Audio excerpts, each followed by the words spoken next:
బిడ్డల మహత్యం, చిలకలగుట్ట కన్నేపల్లి అడవుల్లో దాగి ఉన్న రహస్యం, 2 ఏళ్లకోసారి కనిపించే మహోద్విగ్న సన్నివేశం, గుడి లేని గిరిజన దేవతలను గుండెల్లో పెట్టుకుని పూజించే మహిమాన్వితం, జనారణ్యం లేని కీకారణ్యంలో సాక్షాత్కరించే చారిత్రక సత్యం. అడవి బిడ్డల ధీరత్వమే దైవ స్వరూపం. వారి తెగువనే దైవత్యంగా పూజలందుకునే సందర్భం. కాకలు తీరిన సేనల్ని గడగడలాడించిన సమ్మక్క సారలమ్మల వీరత్వం, జంపన్న ధీరత్వం, పడిగిద్దరాజు పౌరుషం. అదిగో వనవేల్పుల మహాజాతరకు మళ్లీ పొక్కిలి లేచింది. మేడారం జాతర ఒక నమ్మకం, కోట్లాది భక్తుల విశ్వాసం. 2 ఏళ్లకోసారి ఇక్కడి పుడమి పులకించిపోతుంది. లక్షలాది మంది భక్తులతో కోలాహలంగా మారుతుంది. విగ్రహాలు లేని వేడుక, ఆదివాసీల మహాకుంభమేళ. వనం జనసంద్రమయ్యే సందర్భం. తెలంగాణ కుంభమేళ సకల జనులను ఏకం చేసే సంబరం. సమ్మక్క సారక్క దేవతల ఆగమనంతో పుడమి పులకరించిపోయే సందర్భం. మేడారం సమ్మక్క సారక్క జాతరకు వేలయ్యింది. ఈసారి జాతర ప్రత్యేకతలేంటో చూసేద్దామా?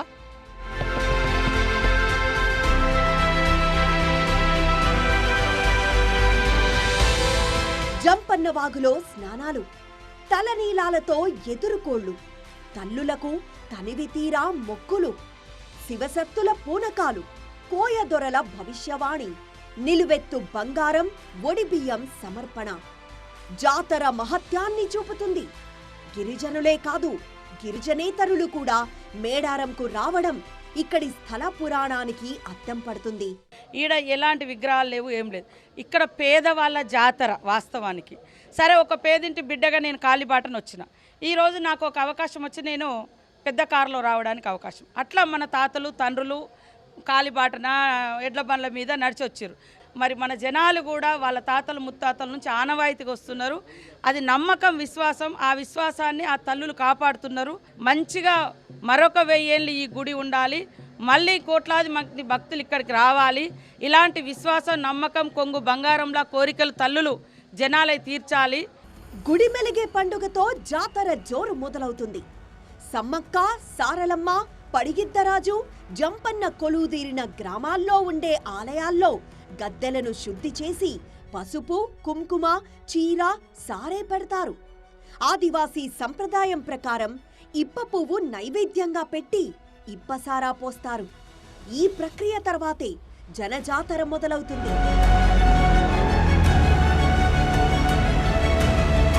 జాతరకు వెళ్లేందుకు అడవి బాట పట్టే జనం ఏ ఆపద రాకుండా చూడు తల్లి అంటూ మొట్టమొదట గట్టమ్మను, అంటే అడవి గట్టు నుండే ఈ తల్లిని వేడుకుంటారు.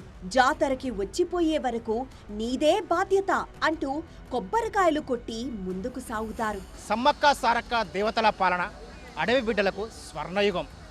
ధీరత్వమే దైవంగా ఆరాధించబడుతున్న సమ్మక్క సారక్క దేవతలను ఏ కోరిక కోరునా నెరవేరుతుందనేది భక్తుల ప్రగాఢ విశ్వాసం. కోరికలు నెరవేరిన ప్రతి ఒక్కరూ ఈ విధంగా నిలువెత్తు బంగారం, తులాభారం ఇవ్వడం ఇక్కడ ఆనవాయితీగా కొనసాగుతుంది.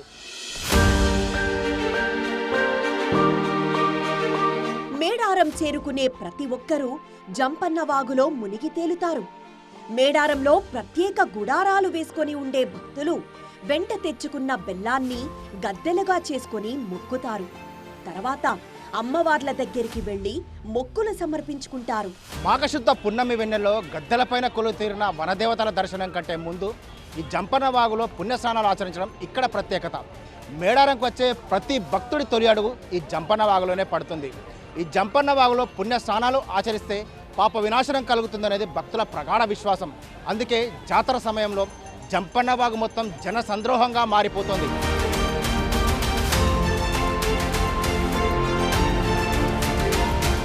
ఖచ్చితంగా జంపన్న వాగులో తలకి నీళ్ళన్నా పోసుకోవాలి, స్నానం చేయలేకపోతే. That's ritual. So that we believe, మేము నమ్ముతాం అనమాట. ఇదొక అమ్మవారిని తలుచుకుని వెళ్ళి చూసే దర్శనం చేసుకునే ముందు ఇక్కడ చేసుకొని వెళ్తే ఆ మొక్కు చెల్లినట్టు. సమ్మక్క తనయుడు మరియు సారమ్మకి భర్త అయినటువంటి జంపన్న ఈ యొక్క వాగు రూపంలో అదృశ్యం కావడం జరిగింది. ఇక్కడ స్నానం చేసి అక్కడ మన గద్దెలను దర్శించుకోవటం వల్ల మనకి మంచి జరుగుతుందని నమ్మకం. విగ్రహాలుండవు, గుడి గోపురాలు కానరావు, వెదురు కర్రలే గర్భగుడులు, పసుపు కుంకుమలే వనదేవతలు. అడవి బిడ్డల అస్తిత్వం, ధీరత్వానికి ప్రతీక. కీకారణ్యమైన ఈ కుగ్రామం భక్త కోటితో కిక్కిరిసిపోతుంది. దేశం నలుమూలల నుంచి వచ్చే భక్తులతో ఆధ్యాత్మిక కేంద్రంగా మారుతుంది. సమ్మక్క సారక్క అంటేనే అదొక నమ్మకం. మేము అందుకే ఈ కోళ్ళని మొక్కుకొని దీని ఇస్తాం. అదొక నమ్మకం అంతే. అదే స్పెషల్, ఆ గద్దెలే స్పెషల్.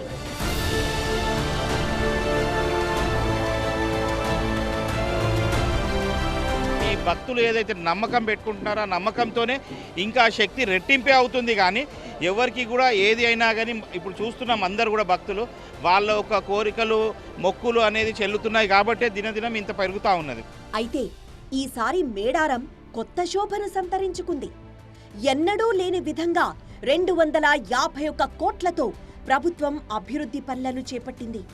మరో 200 ఏళ్ల పాటు చెక్కు చెదరకుండా వనదేవతల గద్దెలను విస్తరించింది. 250 కోయ వంశాల ఇంటి పేర్లు, చరిత్రను తెలిపేలా 7000 చిహ్నాలను శిలలపై పొందుపరిచారు. తెలంగాణ ఆత్మగౌరవం, అడవి బిడ్డల అస్తిత్వం, ధీరత్వానికి ప్రతీక. వనమంతా జనంతో ప్రణమిల్లే తరుణం మేడారం సమ్మక్క సారక్క జాతర ప్రాంగణం. ప్రస్తుతం సమ్మక్క సారక్క దేవతలు కొలువుదీరిన గద్దెల ప్రాంగణం ఈ విధంగా కొత్త రూపు దిద్దుకుంది. మాస్టర్ ప్లాన్లో భాగంగా గద్దెల ప్రాంగణాన్ని మొత్తం ఆధునీకరించారు. అనేక గ్రంథాల ఆధారంగా ఇక్కడ చిత్రలిపి చేశారు. ప్రధాన ద్వారాలు మొత్తం 8 ప్రధాన ద్వారాలు, ముఖద్వారంతో కలిపి మొత్తం 9 ద్వారాలు ఉంటాయి ప్రధాన ద్వారాలు. ఆ 9 ద్వారాలపైన కూడా వివిధ రకాల చిత్రలిపి చేసి ఇక్కడికి వచ్చే భక్తులకు ఆదివాసీల చరిత్ర కళ్ళకు కట్టినట్లుగా ఈ విధంగా చిత్రాల రూపంలో కల్పించేలా వాళ్ళంతా డిజైన్ చేశారు. సమ్మక్క తల్లి కొలువుండే చిలుకల గుట్ట వైపు నిర్మించిన స్వాగత తోరణం, శాండ్ స్టోన్ పై చెక్కిన 59 బొమ్మలు వారి వంశీయుల మూలాలు, కోయల సంస్కృతికి అద్దం పడతాయి. రాతి శిలలతో ప్రాకారాలు, ఆదివాసీల గొట్టుగోత్రాలతో శాశ్వత రూపాలుగా మలిచారు. ఇక్కడ కట్టే టెంపుల్ 200 ఇయర్స్ 250 ఇయర్స్ అయినా ఒక చరిత్రలో నిలిచిపోయి ఉండాలి. ట్రైబల్ సంస్కృతిని, వాళ్ళ ఆచారాల్ని, విచారాల్ని, వాళ్ళ నమ్మకాల్ని ఏదైతే ఇక్కడ రిఫ్లెక్ట్ చేయాలి అనే ఒక ఉద్దేశంతో మనకి డైరెక్షన్ ఇచ్చారు. ఆ డైరెక్షన్లోనే మనం పని ముందుకు తీసుకుపోవడం జరిగింది. మనము ఈ ఒక్కొక్క డయాగ్రామ్కి ఒక్కొక్క మీనింగ్ ఉంది, ఒక్కొక్క స్టోరీ ఉంది. దాని వెనక ఒక పెద్ద మీకు కథనే దొరుకుతుంది. కోయల ఇష్టదైవానికి ప్రతీకగా భావించే పులి, జింక, దుప్పి, పావురం, ఏనుగు, నెమలి, మొసలి, పశుపక్ష్యాదులు ఇందులో ఉన్నాయి. తాళపత్ర గ్రంథాలు కూడా చెర్ల దగ్గర ఆ ఛత్తీస్గఢ్ బార్డర్ ప్రాంతంలో మనకు దొరికినాయి, 3వ గొట్టు వేలుపు దగ్గర. మరి వీటిని మనం ఉపయోగించుకునేది ఉంటే మనం అనుకున్నట్టు సమ్మక్క సారలమ్మల చరిత్ర అయితే చిన్న చరిత్ర కాదు. అఖండ భారతదేశంలో 101 రాజ్యాల చరిత్ర, పూర్వ భారతదేశ ప్రాచీన చరిత్ర. కాబట్టి అది మనం అంటలేం. సమ్మక్క గద్దెలపైన కూడా అర్తి బిడ్డలు అంటే మా డోలివాళ్ళు రేలపాట పాడుకుంటా కూడా తూర్పు దిక్కున 23 రాజ్యాలు, రాయబండారాజు 5వ గొట్టు ఇవి, పశ్చిమాన పరందార్పట్నం, పశ్చిమ భారతదేశంలో పగిడిద్దరాజు 24 రాజ్యాలు పరిపాలించారు. అలాగే ఆదివాసీల ఆచార సంప్రదాయాలకు ప్రతిరూపంగా భావించే సూర్యచంద్రులు, త్రిశూలం, నెలవంక, బండి చక్రాలు, అడ్డా నిలువు గీతల్ని కూడా శిల్పాల రూపాల్లో చెక్కారు.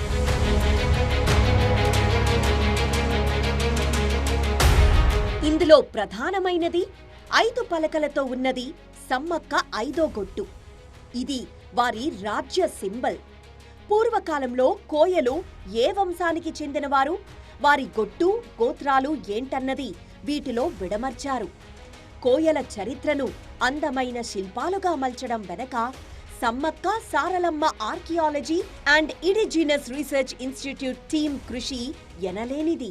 సారలమ్మ గద్దె పైన మీద చూసుకున్నప్పటికీ సారలమ్మ అంటే ప్రధానంగా ఈ పిల్లర్ ఇది ఏనుగు ఉంటుంది, ఎద్దు ఉంటుంది, కడగమృగం ఉంటుంది, ఒంటికొమ్ము దుప్పి ఉంటుంది, మణిపోతు ఉంటుంది, సింహం ఉంటుంది, పులి రూపంలో సమ్మక్క ఉంటుంది, జింక రూపంలో మనకు సారలమ్మ కనిపిస్తుంది పిల్లర్ మీద క్లియర్గా. అంటే గొట్టు గోత్రాల వంశాల్లో కూడా ఇగో ఈ జంతువులే కోయలు గొట్టు గోత్రాల్లో దైవంగా పూజించిన సందర్భం మనకి ఇక్కడ కనిపిస్తుంది. 5 నిలువు గీతలు సమ్మక్క 5వ గొట్టు అని సూచిస్తుంది. నక్షత్రం సమ్మక్క తల్లి నక్షత్ర రూపంలో ఆకాశంలో ఉంటుందని అర్థం. పూజా విధానంలో వినియోగించే అతి ముఖ్యమైన సింబల్ స్వస్తిక్.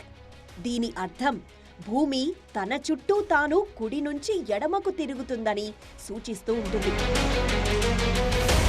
కేవలం గద్దెల ప్రాంగణం ఆధునీకరించడం మాత్రమే కాదు, మొత్తం రోడ్ల నిర్మాణాలు కావచ్చు, జంక్షన్ల నిర్మాణం కావచ్చు, అంతా ఆధునిక హంగులతో మేడారాన్ని కొత్త టెంపుల్ సిటీగా తీర్చిదిద్దారు. ఇక్కడికి వచ్చిన ప్రతి భక్తుడు ఆ తల్లులను దర్శించుకొని కోరికలు తీర్చుకోవడంతో పాటు అబ్బురపోయే విధంగా మేడారానికి మాత్రం కొత్త రూపుదిద్దారు. 4000 టన్నుల గ్రెనేడ్పై వెలసిన ఆదివాసీల ప్రతి చిహ్నంకు ఒక్కో ప్రత్యేకతుంది. 1000 ఏళ్ల నాటి కోయ తల్లుల చరిత్రను కళ్ల ముందుంచుతుంది. ఆదివాసీ కోయవంశీయుల చరిత్ర, జీవనాన్ని తెలిపే శిల్పాలు వనదేవతల సంస్కృతికి అద్దం పడతాయి.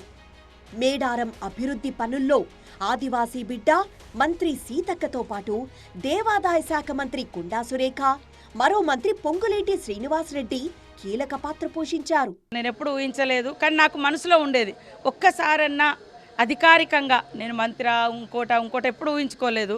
ఎందుకంటే నేను ఒక మారుమూల ఆదివాసీ గూడాల నుంచి వచ్చి అడవులలో తిరిగి నక్సలేట్గా పనిచేసి తర్వాత ఇటు వచ్చి రాజకీయాల్లోకి వచ్చి స్టాండర్డ్ అయ్యి అందులో ఒకరిద్దరమే అంటే రాజకీయాలలో చాలామంది నాతో వచ్చిన వాళ్ళు వెళ్ళిపోయారు లేడీసు.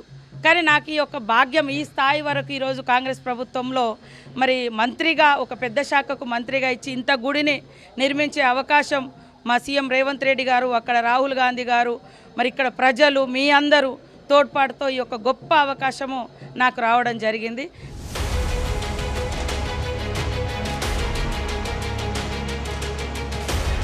గద్దెల ప్రాంగణాన్ని మరింత పటిష్టంగా రాతితో పునఃనిర్మించారు. 46 పిల్లర్లు, 271 చదరపు మీటర్ల విస్తీర్ణంలో ప్రాకారం తీర్చిదిద్దారు. వీరి మధ్య 5 స్వాగత తోరణాలున్నాయి. సమ్మక్క, సారలమ్మ గద్దెలున్న వరుసలోనే పడిగిద్దరాజు, గోవిందరాజుల గద్దెలను మార్చారు. దర్శనానికొచ్చే భక్తులు ఒకే వరుసలో తల్లులను దర్శించుకోవచ్చు. ఆ మేడారంకి వచ్చే ప్రతి భక్తుడు కూడా ఇక్కడ నివ్వేరబోయే విధంగా చిత్రలిపి జరిపి ఈ విధంగా ఆ మేడారం టెంపుల్ ప్రాంగణాన్ని మొత్తం కూడా కొత్త రూపుదిద్దారు. తెలంగాణ రాష్ట్ర ప్రభుత్వం అత్యంత ప్రతిష్టాత్మకంగా మేడారం గద్దెల ఆధునీకరణ పనులు చేపట్టింది. ఎటు చూసిన నలుదిక్కుల గుడులు కనిపించవు, గోపురాలు కనిపించవు, విగ్రహాలు కనిపించవు. కేవలం ఆదివాసీల ఆచార సాంప్రదాయం అణువణువున ప్రతిబింబించే విధంగా ఇక్కడ చిత్రలిపి చేశారు. గద్దెల ప్రాంగణానికి సమీపంలో గతంలో ఉన్న చెట్లను అలాగే ఉంచి వనదేవతల పూజల్లో విశిష్టమైన 12 రకాల చెట్లు, 140 రకాల ఆయుర్వేద మొక్కలను నాటారు. మేడారం చేరుకునే మార్గంలో ఇరుకుగా ఉన్న రోడ్లు, వంతెనలను విస్తరించారు. జంపన్న వాగుకు వెళ్లే మార్గాలను అభివృద్ధి చేసి వాగు ఒడ్డును సుందరీకరించారు. మొదటి రోజున సారలమ్మ, ఆమె భర్త గోవిందరాజులు, తండ్రి పడిగిద్దరాజులు గద్దెలపైకి చేరుకుంటారు. కన్నేపల్లి నుంచి సారలమ్మను పూజారులు ఊరేగింపుగా తీసుకొస్తే కొత్తగూడ మండలం పోనుగుండ్లలోని మరో పూజారి బృందం పడిగిద్దరాజుతో బయలుదేరుతుంది. 28వ తారీఖు సారలమ్మ, పడిగిద్దరాజు, గోవిందరాజులు యొక్క సారలమ్మ కన్నెపల్లి నుండి, పడిగిద్దరాజు పునుగల నుండి, గోవిందరాజు కొండాయి నుండి ఈ యొక్క గద్దెలపైన అక్కడ నుండి కాలినడకన వచ్చేసి గద్దెలపైన పరిశీలించడం జరుగుతుంది.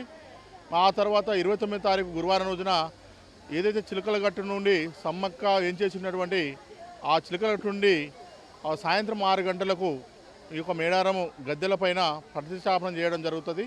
గోవిందరాజులను ఏటూరు నాగారం ప్రాంతంలోని కొండాయి గ్రామం నుంచి కాక వంశస్థులు తీసుకొస్తారు. రెండో రోజు సమ్మక్కను కుంకుమభరణ రూపంలో చిలకలగుట్టకు చెందిన కొక్కెర వంశస్థులు తీసుకొస్తారు. రహస్య ప్రదేశంలో నిక్షిప్తమయ్యుండే సమ్మక్కకు ప్రత్యేక పూజలు జరిపి తీసుకొచ్చేటప్పుడు ప్రధాన పూజారిపై ఆ తల్లి పూనుతుంది. ఆ సమయంలో కుంకుమభరణను తీసుకొని వేగంగా వస్తున్న పూజారులకు పోలీసులు రక్షణగా నిలుస్తారు. అంతేకాదు, సమ్మక్క ఆగమన సూచనగా జిల్లా ఎస్పీ గాల్లోకి కాల్పులు జరుపుతారు.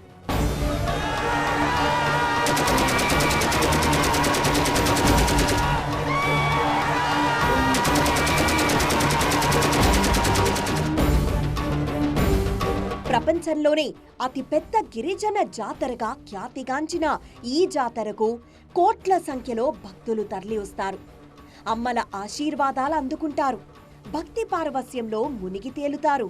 మేము మా ఫోర్ ఫాదర్స్ నుంచి మా నానమ్మలు తాతలు వాళ్ళందరూ కూడా అమ్మవార్లను బాగా నమ్ముతుండే. మేము అప్పటి నుంచి కూడా మేము ఇది కొనసాగిస్తూనే ఉన్నాం. ప్రతి ఇయర్ మేము ఇట్లా అమ్మవారికి బంగారం ఇట్లా బెల్లం సమర్పించి మా ఇంటికి తీసుకెళ్లి ప్రసాదంలాగా అందరికీ పంచుతాము. 1 కోటి మందికి పైగా భక్తులొచ్చే ఈ జాతరలో పోలీసుల పాత్ర అత్యంత కీలకమైంది. ఈసారి 13,000 మందితో భద్రత నిర్వహిస్తున్నారు. 480 సీసీ కెమెరాలు, 20 డ్రోన్ కెమెరాలతో నిరంతరం నిఘా ఉంచుతున్నారు.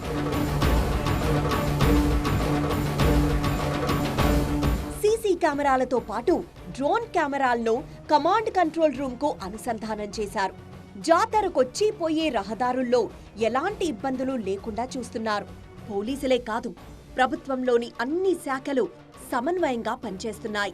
ఓవరాల్ పోలీస్ డిప్లాయ్మెంట్తో పాటు మేము ఈసారి టెక్నాలజీ కూడా వాడాలనే మా ఉద్దేశంతో ఒక కమాండ్ కంట్రోల్ సెంటర్ నిర్వహణ చేయడం జరిగింది. దానికి ఆల్మోస్ట్ 480 కెమెరాస్, దీంట్లో కొన్ని ANPR అంటే automatic number plate recognition system, తర్వాత PTZ, తర్వాత నార్మల్ కెమెరాస్ కూడా పెట్టడం జరిగింది. దీంతోపాటు ఈసారి అంటే మొదటిసారి AI బేస్డ్ అనలిటిక్స్ సాఫ్ట్వేర్తోని plus drone visuals live overall ఈ Medaram core area plus traffic area monitoring చేయడానికి ఒకటి TG క్వెస్ట్ అనే ఒక AI బేస్డ్ ఇనిషియేటివ్ మేము లాంచ్ చేయబోతున్నాం. జాతరకు స్థానికులే కాదు, దాదాపు 8 రాష్ట్రాల నుంచి భక్తులు పోటెత్తుతారు. 1 కోటి మందికి పైగా వచ్చి దర్శనం చేసుకుంటారు. ఇందుకోసం ప్రభుత్వం వేల సంఖ్యలో ఆర్టీసీ బస్సులను నడుపుతోంది. తెలంగాణ నలుమూలల నుంచి బస్సులున్నాయి. ఆర్థికంగా ఉన్నవారు హెలికాప్టర్లో వస్తే, మిగతా వారు ప్రైవేట్ వాహనాల్లో తరలి వస్తూ ఉంటారు. గ్రామీణ ప్రాంత వాసులైతే ఎడ్ల బండ్లు కాలినడకన మేడారం జాతరకు చేరుకుంటారు. చాలా బాగుంది, వాతావరణం చాలా బాగుంది. ఎస్పెషల్లీ ఆ చెట్లు, అడవులు, వాటి మధ్యలో ట్రావెల్ చేయడం చాలా బాగుంది. అతిపెద్ద భారతదేశంలో ఆదివాసీ జాతర ఈ మేడారం జాతరకి నేను నా ఊహ తెలిసినప్పటి నుంచి వస్తున్నాను. ప్రతి మేడారం జాతరకి నా ఎత్తు మా 2 పిల్లల ఎత్తు బంగారం ఇస్తున్నాం. మేడారం జాతరకు వచ్చినప్పుడు అమ్మవారిని మొక్కుకున్న తర్వాత అంతే మంచి జరుగుతుంది. ప్రతి భక్తుడు కూడా ఇక్కడికి వచ్చిన తర్వాత అతని యొక్క కష్టాలు, బాధలు అన్నీ తీరి చాలా సుఖ సంతోషాలతో జీవిస్తూ ఉంటారు.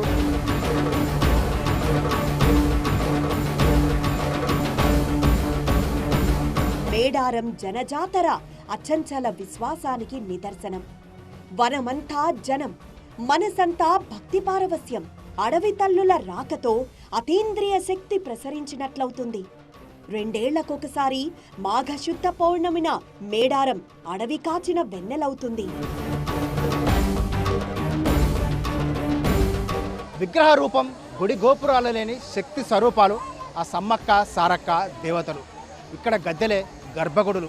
నా వెనుక కనిపిస్తున్న ఆ వెదురే అమ్మల ప్రతిరూపాలు. సో ఎంతోమంది ఆ తల్లులపై ఉన్న నమ్మకమే ఇక్కడికి కోట్లాది మందిని తరలివచ్చేలా చేస్తుంది. జాతర సమయంలో ఇసుక పోస్తే రానని జనం ఇక్కడికి తరలివచ్చి ఆ సమ్మక్క సారక్క దేవతలను దర్శించుకుంటారు. 4వ రోజు మేడారం మహాజాతరలో చివరి అంకం. తల్లుల వన ప్రవేశంతో భక్తులు తిరుగుపయనమవుతారు. అమరత్వంతో దైవంగా మారిన సమ్మక్క సారలమ్మను గుండెల నిండా నింపుకుని ఇంటికి చేరుతారు. గద్దెలే గర్భగుడులుగా, బెల్లమే మహానైవేద్యంగా, ఉడిబియ్యమే పరమాన్నంగా, పసుపు కుంకుమలే వజ్ర వైడూరాలుగా సమ్మక్క సారక్క దేవతలకు తన్మయత్వంతో సమర్పించడానికి భక్తులు తండోపతండాలుగా మేడారంకు తరలి వస్తున్నారు. వనదేవతలు, జనదేవతలు, మన దేవతలు అని ఆ తల్లుల సన్నిధిలో ప్రణమిల్లిపోతున్నారు. ఇంకెందుకు ఆలస్యం, మీరు రండి. మేడారంలో సమ్మక్క సారక్క దేవతల జాతరలో ఆ వనదేవతలను కోరికలు కోరుకొని పులకరించిపోండి. మేడారం నుండి కెమెరా పర్సన్ మున్నాతో పెద్దీష్, TV9 వరంగల్.